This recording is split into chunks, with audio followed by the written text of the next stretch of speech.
It's time for the test bench to earn its keep because it's 14th gen launch time.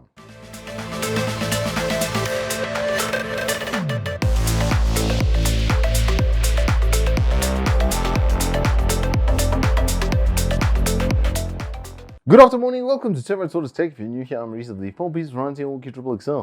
And yeah, we pilfered some 14th gen stock out of the storage warehouse room place stuff because new is better, right? Well, actually in this case it is, but maybe not for the reasons you're thinking. Well, we didn't go for 14900K because I was like, firstly, that's very niche and it's going to blow the doors and it's probably going to be quite similar. But 14600KF and 14700K actually showed some potential to have better price versus performance and overall a generally better performance than the 13600K. Now, my 13600K that's on this test bench is from the original reviewer kit. It was one of the numbered kits that we got directly from Intel. So it is a high bin 13600K, one of the best, like the top 900 chips that they would have produced for that generation versus just off the shelf variants that you would buy. So there's no silicon lottery and advancement for these two, and they still pretty much won like every single test, and some very interesting data and results. But anyway, let's first go through what's in the box. So there's no coolers, you might notice. These are a little bit small to contain some coolers. You obviously get your chips, and then you do actually get like a little manual with a nice sticker. And then the sticker on there you can peel off and pop on your machine if you like the way that looks, and it is quite nice. Their branding, I have to say, is pretty good. So yeah, a lot of people are reporting that this is a copy-paste generation, and it is, but it also isn't, because there is one thing that they have, well, a couple of things that they've changed. Mostly, you're getting better Wi-Fi and you're getting better Thunderbolts. Those are the technology advancements, which aren't huge for a lot of us, I know. But one of the new things is the new AI overclocking. And it actually works and actually creates less heat and less wattage. So you're actually going to save at the plug, and it's going to just run cooler and quieter overall, which a lot of us, I think, will appreciate because 13 gen, well, 12 gen was very warm, then it got better with 13 gen. And then 14th generation, it's sort of the perfection of the technology. And it's hilariously exactly the same as what happened with Sandy Bridge. Second gen came out.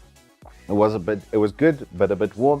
3000 series was actually warmer, hilariously. Third gen was a very hot boy, 3790K. Woo! It was a fiesta flying over there. And then the fourth gen really perfected it. And then after that, we got little bits of increments of improvements. And I somehow suspect, unless there's a major change in architecture, that's exactly what's happening over here as well.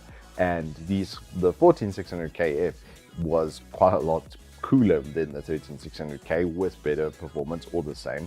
And then the 14700K was also cooler than the 13600K, which is crazy because there's a lot more cores, and especially there's 2 more P cores going on inside of this little sucker here, which gives it significantly better multi-threading performance for the price against Team Red, which is exactly what I think they were trying to do and achieve with this generation. So let's just jump straight into the performance results so we can talk about those.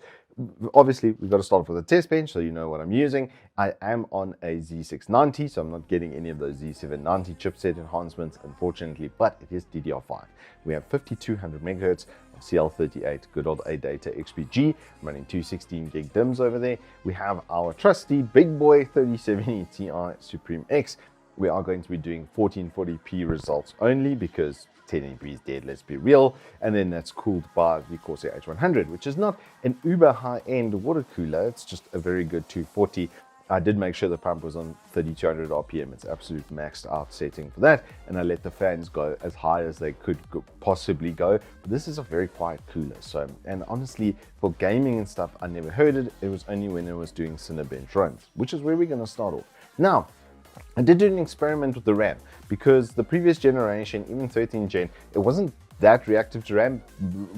Faster RAM was more better in those instances, but I left it on the default 4800 megahertz, which I think is at CL40 even, and it was actually slower on the 14700K. You'll see there on the Cinebench results. When I bumped it up to 5200 CL38, which is the XMP for this kit, then it was very stable and more faster, which was very good. So 5600 megahertz is now sort of common in circulation for DDR5, and so if you get a faster set of RAM, you're going to get more performance, which is really, really good to see, because like on 9th gen that didn't happen at all, and people were buying premium RAM kits for like 1% performance difference. So there will actually be some performance enhancement from getting bigger but more better RAM. We are using a Gen 3 2TB Nvme and then an 850 watt gold power supply, so there's more than enough power delivery from the power supply and from the setup. The GPU at most uses about 280 watt, so it's not the thirstiest of boys EU. It's not a 3090 or a 4090, so yeah, the 850 gold is more than enough to make sure that these CPUs could push to their maximum. The highest wattage amongst the three was actually the 13600K. Even this sucker was only just a little bit higher than that, but because of that AI intelligence sort of boost, it was almost the same. I'd say this peaked at about 240 watt, 220 to 240 watts. The 13600K got to 210, and this little sucker went to like 170, 180, even under the multi-threaded workload. So good job that they got the wattage more under control, because it was a bit of a problem, honestly, and it just creates a lot of heat. So 240 mil rads for 13600K wasn't even really sufficient if you're going to do multi-threading. And you'll see with some of the gaming benchmarks and synthetics that we're going to go through now that it's just more the case. So Cinebench is where we're going to start off. You're going to see a massive thumping from the 14700K, but improvements from the 14600KF. Once again, this is the highest bin to 13600K that they have versus the 14600KF off the shelf. So off the shelf, it's better than even the high bin chips, so there will be generational improvements, which is good to see. Firestrike, we actually had the 13600K beating both of these in the graphics test, but in the combined and the physics test, it's absolutely one-sided. So I can only attribute that maybe to the chipset being Z690, not Z790. Same thing with Time Spy. Once again, absolute shellacking from the 14700K on the CPU test, and it's exactly what we were hoping to see. Now, when we go through the games, you're going to notice, like we'll start off with Dota 2, that yes, the 14700K goes brrr compared. It's the difference between sub 220 average and 260 average then, and that's with all of the new particle effects and stuff. There's a big team fight that I've got there where literally all the new particle effects and stuff go off, and this was just better. So for an esports gaming experience, it seems like 14700K, but you might notice the lows on some of these games were actually worse. And once again, I put that down to core latency, just having more cores and stuff, deciding where it's going to path.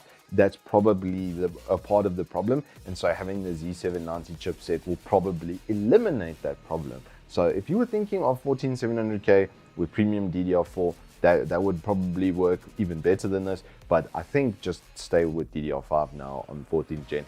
You go Z790, I would say just get DDR5. But in general, I mean, across the board, we just generally saw improvements from the 14th gen chips in gaming as well. So overall, we can see and tell that they have improved this. But if you noticed in the 3D Mark stuff, I highlighted the temperatures because in all but one test, the average temperatures for these two were better. And that's that new AI overclocking suite. It actually is working and showing results. So if you bought a 360mm RAD or a 280mm RAD, which is generally kind of what I suggest anyway, then you're going to get more from these chips because they're just going to have more performance headroom, and then they're going to use less wattage at the plug while gaming. And it could be like a considerable amount. You could be looking at like 20 to 40 watts per hour. Then if you game 10 hours, that's 400 watts in a day. In a month, that becomes a couple of kilowatts, and right now when we have a power crisis in South Africa and some of us are working off of generators or hopefully off of inverters, then every watt counts. So you're just gonna get more from your power solution from these chips compared to previous generation. Now, there's not a huge performance and price up. There's not a huge price uplift with this. I think it's in line with the performance enhancement. It was like $20, I think, overall on the price. And yes, in general, these are just rebrands of 13th gen, and I'm kind of okay with that. It's just more speed and efficiency for the same kind of money. So just a general IPC uplift. So overall, not absolutely earth-shattering from Intel, but was definitely worth a poke. Anywho, hope you have enjoyed this review. If you have, please do hit us up with a like and subscribe, and I will see you on the flip side.